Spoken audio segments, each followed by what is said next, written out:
Large, fierce warriors who live for war and carnage. A hybrid between a man and a bull, the Minotaur lives in sequestered locations far from the safe realms of humanoids. Deep in labyrinthine dungeons, they slaughter, they enslave, but more than anything, they fight.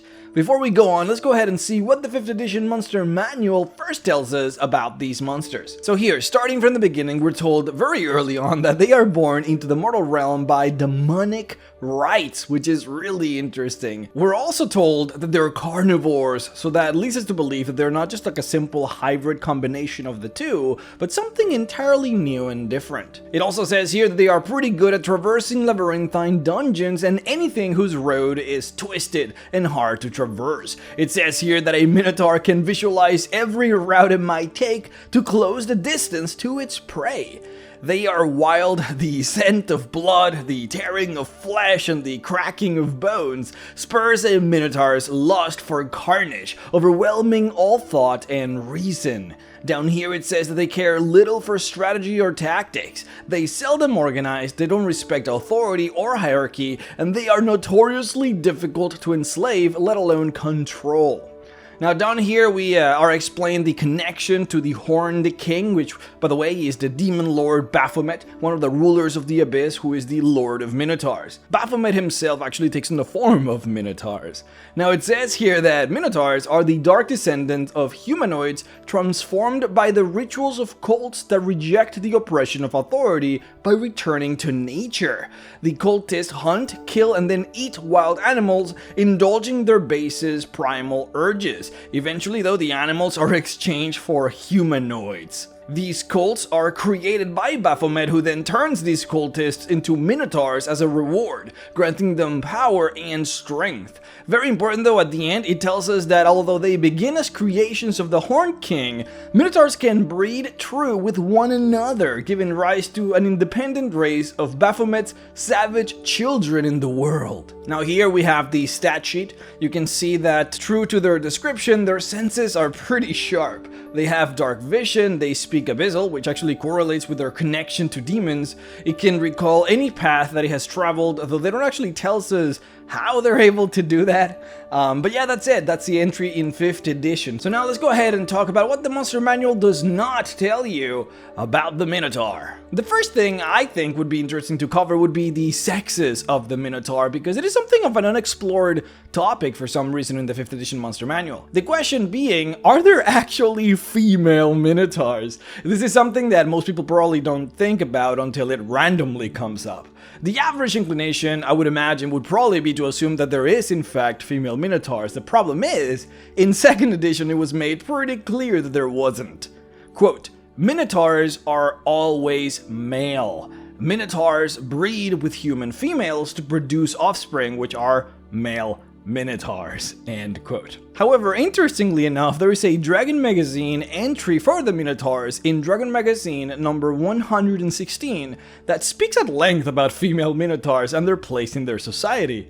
Further, in 5th edition, if you paid close attention, it does say down here at the end that Minotaurs can breed true with one another. One another, of course, being the key phrase there. This leads us to believe that there are probably multiple types of Minotaurs, and that the curse afflicted on people that turn them into these monsters actually changes. In 4th edition, there is a sizable difference between the Minotaurs who continuously venerate and receive power from demons. Specifically, they mention the use of demonic blood.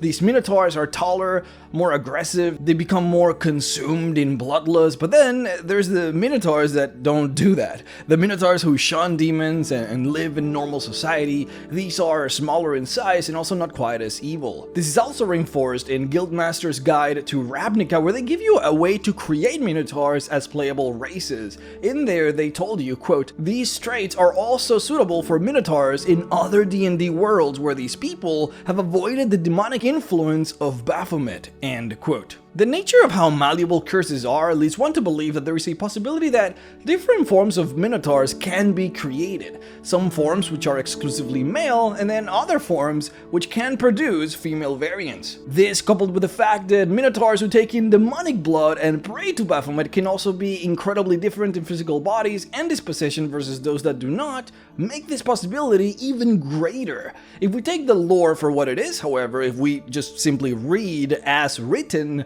then what we know is this. If a Minotaur breeds with a female human, then you can only ever get male Minotaurs. This means that in parts of the world where by chance only a group of males were cursed into becoming Minotaurs, you will only ever get to see more males as they reproduce with humanoids. That would be until the time when a woman eventually becomes cursed and then turned into a female Minotaur.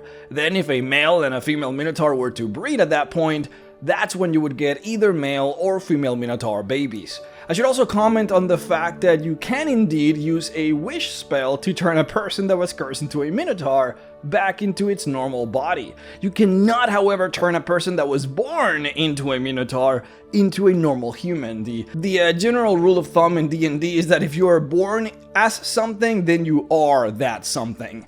You can't be turned back into something that you're not. This also applies with lycanthropy. If you were born a werewolf, then you just are a werewolf and you cannot be turned into a normal human. Moving on, to a lesser degree of complexity, there is also a variant in how long these monsters can live for. The closer they are to Baphomet and the more demonic their blood, one can presume that the longer that they can live, whereas the more separate they become, especially if they dilute their original cursed blood by breeding over and over again, the shorter their life expectancy becomes.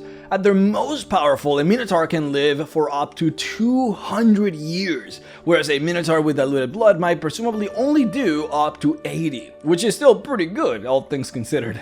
Now, generally speaking though, because of the brutal way that they live and their constant warring and fighting, they would barely ever make it past 30. 30 is already way past their prime, considering that they actually peak very early on. Quote, Minotaurs breed and give birth throughout the year, and their society favors replenishment and increase of their numbers. A single Minotaur is usually born to a cow. Twins are rare and regarded as holy. By its second year, a Minotaur has fully developed horns and can fight an orc on equal footing. By its 5th year, a Minotaur is larger than a man, and by its 10th year, it has attained adult size and mannerisms. Sexual maturity comes early, even by the 3rd year in some, and breeding likewise begins quickly for them. To bear a warrior's son is the highest act to which a cow may aspire. To father a great many warriors is merely another social ornament of the male. Young bulls are tutored in the use of weaponry by their sires and other males. The youths spend much of their time wrestling and fighting amongst themselves, as rivalry between bulls is fostered virtually from birth. Few cruelties are spared in their battles, and the scars from horn and tooth of one's early battles with other Minotaurs serve to strengthen the warlike charisma that the bulls prize so highly. End quote. Females are not treated well at all in Minotaur society, as they only care for the strong, and males naturally do grow bigger and stronger than the females. Because of this, they generally get relegated to not that much higher than slaves, and many male Minotaurs enjoy big harems of females at their command. Quote, there is little maternal affection among Minotaurs. A young bull shows respect to a female, even its mother, only as long as she is physically superior to him. End quote. Now the bulls, the males, engage each other in combat over literally anything one can think of. Plunder females' positions of authority and ego. The dominant bull is always the largest and strongest, and to define this you will see an endless supply of duels ushered around Minotaur camps. A Minotaur who kills another will most often take the left horn of its victim as a trophy. They will remove the tip of the horn and then use it as an instrument in battle or celebration. Trophies are important in their culture as they signify how grand a kill was, and the difficulty of the kill is weighted immensely, more so than simple sheer numbers of kills. For example, a single difficult ogre kill is worth so much more than just simply killing over 60 orcs. A single hard kill is worth a lot more than many easy kills. Minotaurs also don't mess around with kills. They don't torture or boast mid-battle, they always go for the kill. They believe in dying a quick death in combat, and they give that to their opponents every time. The one exception is obviously for the purposes of holding slaves, where they might simply weaken a target so then they can get it back to camp. As most males vie for dominance in the camp, females are generally relegated to supervising those slaves and doing other general chores around the camp. Now, Minotaurs love alcohol, particularly the really strong and nasty hard liquors. Because of the low intelligence of the Minotaurs, they generally don't possess the knowledge to create those liquors, or many other things as a matter of fact. They don't have the knowledge to produce weapons or armor, and so this is the only reason they rely on trading and dealing with other monstrous folks. This is why you might see Minotaurs dealing with orcs, ogres, trolls, and other monstrous creatures. Basically any kind of creature except humans or demi-humans. Demi-humans, by the way, are like elves and dwarves. But yeah, what happens here is typically Minotaurs will collect slaves and plunder and then trade that for weapons and alcohol from these monsters. Since Minotaurs care not for magic or magic weapons, other monsters covet trading with Minotaurs, so that then they can get those magic items that the Minotaurs don't care about. The reason they hate trading with humans and demi-humans though is twofold. On one end, they simply look down on them as creatures to be enslaved and or sacrificed to Baphomet. They also see humans and demi-humans as far too inferior in combat. They simply just do not respect them. On the other hand, humans are a Minotaur's favorite food. The curse and demonic blood that runs in their veins have created an unquenchable desire for human flesh. This alone prevents them from dealing with them in any capacity, since they literally cannot help themselves to killing them for food. This is why it is notoriously difficult for mages or bandit lords to enslave Minotaurs, to control them or bribe them, because the Minotaurs at some point is gonna wanna eat them. Now, as far as the sort of thing that a Minotaur is fascinated by, quote, "The horns of a bull Minotaur are his pride. Certain free moments of his leisure time are spent polishing their length with old furs or rags, or sharpening their tips with stones.